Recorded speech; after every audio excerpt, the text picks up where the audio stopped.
All right, this address is 3901 3901 25th Street.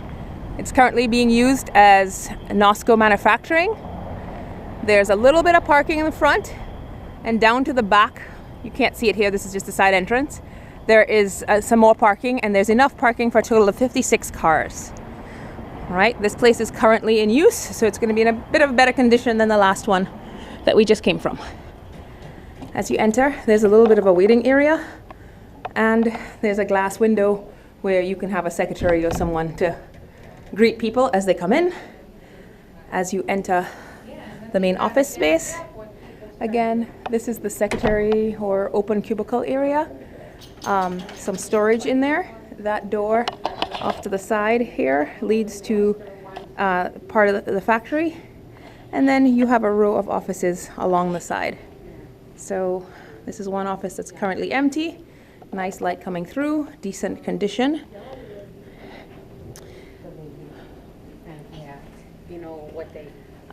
You do have a conference room as well. Again, with a door that leads out to the warehouse area. Again, continuing down, we have one office that is currently being utilized. It's built out with some storage plus desk area, fairly large office. We also have 2 bathrooms, men and women. Very clean in the office area. Again, only a little bit of touch-up work needed. And then a 3rd office in the back. So there's a total of 3 offices plus an open sort of cubicle secretary greeting area. And again, this is the men's bathroom.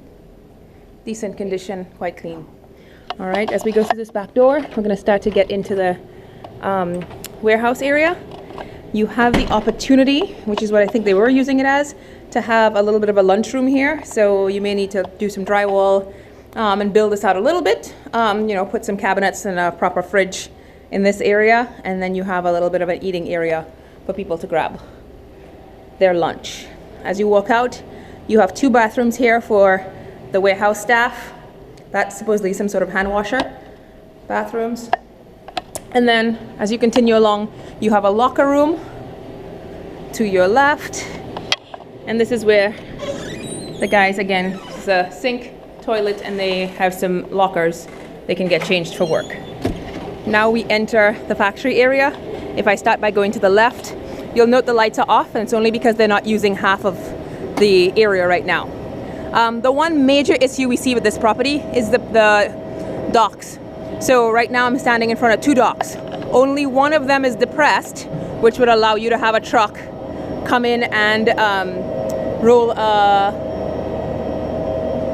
a fork truck right onto it. Right now, my eyes tell me that is not even, that's for a smaller truck. It's not for a 53-foot truck. I don't know if 53-foot trucks are how you're having your wine delivered, but that will work for kind of a smaller truck. This second bay, the truck will come in, but you will not be able to roll a fork truck onto it. It is possible to depress the area so that it'll be similar to the other one. And if you do have 53-foot trucks, you're going to have to depress both of them further along so that the truck can make its way all the way in and be on the right angle to be able to drive onto. So this is the one issue that we see potentially if you need to be able to drive onto your trucks at all times for delivery. This back area, again, it's just a little dark because they are not using it. There is one more dock door here in the back, but again, it is just a drive-through. It will not allow you to drive a fork truck onto the property. I am going to walk you out the back door of the building just so you can see the parking. So, light adjust. So again, between the parking back here and the parking in the front, there's parking for 56 cars. There is a good bit of concrete work that will be needed. That hole does not look as big through the camera, but trust me, no cars should be going down in there and coming up with all their underneath in place. So some concrete work will be needed at the back of the building. And again, that's the back of the building. Going back inside, adjusting for light here. There is a wall separating a portion of the building that we were told is not structural. It is brick, but can come down unless you have a need to separate some of the product that you're storing. So again, this wall to my right that I'm pointing to is not structural and can come down. They just have this separated into, and the wall in front of me as well, not structural, can come down, but they just have this as a little workroom. There's some storage up there, but there's no need to have these walls separating. All right, so again, that's the dark portion to the back, and this is the rest that they're using right now. We are going to gather information on how old the heat system is. The roof I know was done in 2012, which is still fairly new. Presently this is being used for small manufacturing, so CNC machines and small presses. Fairly clean manufacturing.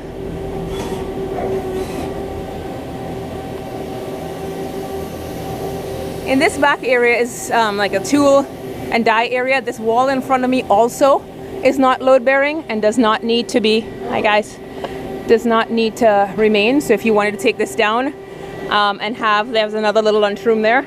If you want to take this down and have more warehouse space and less office, you can do that. But again, there's some offices at the side of the manufacturing facility, which is also adjacent to the lobby area. That's an entrance from the side of the building and another small office area. All right, and now through this door, we will get back to the lobby area where the secretary is and the puppy is. Hi, puppy.